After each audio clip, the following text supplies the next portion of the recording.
الحمدللہ والصلاۃ والسلام علی رسول اللہ، اما بعد۔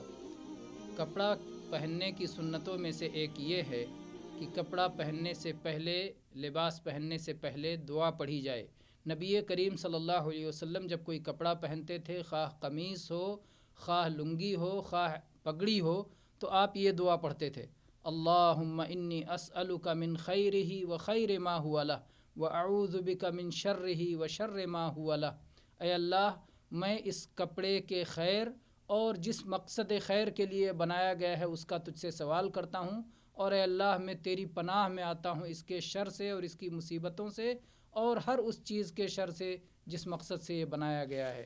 یہ سنن ترمذی، سنن ابی داؤد، مسند احمد، صحیح ابن حبان اور مستدرک حاکم کی حدیث ہے، اور امام حاکم نے اسے امام مسلم کی شرط پہ صحیح قرار دیا ہے، اور امام ذہبی نے اس کی موافقت کی ہے۔